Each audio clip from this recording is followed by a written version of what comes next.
Hi, I'm Christal, also known as Centered by Plants. We're a plant collector and business owner. Come check it out.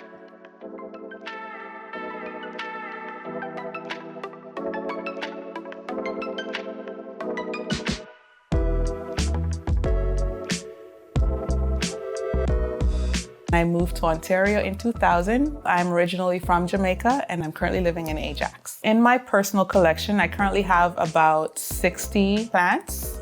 In my retail space, maybe about 3,000. When I started, I had a lot of the more common varieties that were easily accessible. And as I got into it and I met more people from the plant community, I got introduced to other varieties. I enjoyed seeking and sourcing rarer varieties. There was something about it, a bit of a thrill, right? The thrill of the find. That's kind of what pulled me into it. Come with me. In here, this is what I like to call my plant room. This used to be my living room, but as you can see, the plants have taken over. It gets the best lighting in the house, so it's only fitting for me to put my plants here. The plants here are from all over the world. Thailand, Indonesia, the Philippines. So it's like we're bringing little parts of the world into our space. Here I have my Philodendron jerry horn. As you can see, it has really nice long leaves, and as it matures, it gets these, beautiful lobe-like sections on it. So this is one of my favorites. This is a Philodendron Ruaysap. Variegated. It has a bit of color and texture on it, and I like it because it gets really big. It's a bit of a beast, right? Philodendrons are known for having what's called extrafloral nectaries. You can see the crystal-like substances that it's producing. It gets really sticky. A lot of persons will see this and think that their plant has an issue, but it's really normal for philodendrons to have this substance. Next, I have my Philodendron Calkins Gold. I am pretty sure it got its name based on the color. As you can see, it has this beautiful yellowy, orangey color on it, right? Starts off like this color and it matures into a deeper green color as it ages. This is my first Monstera Constellation. I got it as a really tiny plant. This one has been very enjoyable to grow because I've gotten the chance to see it mature in my care. Over here is one of my absolute favorite plants, my Philodendron Fleur de Bronze. In their natural habitat, they like to climb. So as it matures, it attaches the roots to whatever substrate you provide. I like to use moss poles. This really encourages the plant to get larger leaves and to become this size. Here's another plant that I have growing on a moss pole. As you can see, the roots have grown through the moss pole and have gone down all the way to the floor. In its natural habitat, this is how they climb trees. So this is really an effective way for you to get your plants to grow to a maturity because you're mimicking the conditions of how they would grow if they were in the wild.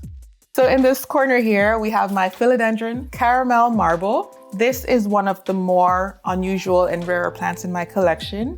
It's not looking very aesthetically pleasing right now, but my aim is never for perfection. Another thing with not expecting perfection is dealing with pests. This is a Hoya Pubicalyx splash. So I think this plant has what's called scales. When I get time, I'll just go in and I'll give it a bit of a treatment. You see this little brown spot? They attach and they don't really move around much. One of the best ways to treat scale is to physically remove the bug from the plant. I am not particularly worried about them spreading to my other collection. I don't put it where it's touching another plant. I keep it on an upper shelf, as you can see. If you just come around the corner with me here, you'll see this is one of my absolute favorite plants. This is my Philodendron Billietiae. I love how it presents itself. It's a bit of a statement piece in my collection. Big boy Billy, she's a showstopper. This is the green version of my Billy, and I also have a variegated version. This was one of my top wish list plants. I was really thrilled when I finally got it into my collection. As you can see, each leaf is a surprise, right? So it looks different. You never know what you're gonna get. And it's just doing really great and I love it. One of the things about being a plant lover is taken advantage of the lighting, and so you want to maximize the best spots as much as possible. These are Ficus elasticas, also known as rubber plants. Even though they are from the same family, they offer a range of looks, so you can get the variety without having the stress of trying to figure out what each plant needs. They're one of the plants that I would recommend for beginners. They're very forgiving. When it comes to having a houseplant collection, you really have to be careful of the expectations that you set for yourself, and you have to make sure that you make it controllable and not overwhelming. It's supposed to enhance your life and not bring stress to you. Okay guys, we are now in my garage, which I have converted to a grow space where I keep most of my collection for the business side of Centered by Plants.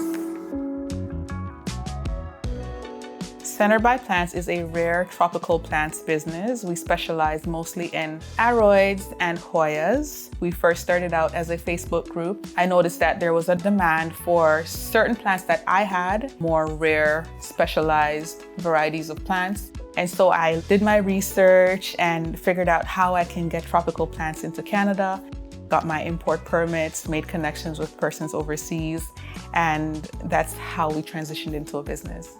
We don't have a physical store location, but our customers make their purchases online, and this is where we grow most of the plants that we sell and ship across Canada.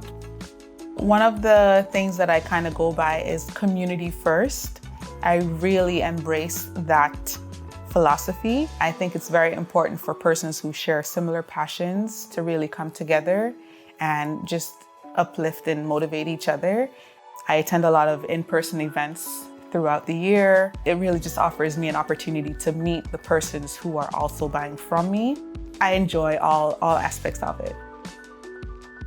In here is a really good place for the plants because it's a controlled environment. Really, this is their space. They do their thing. As you can see, the vines, they take over.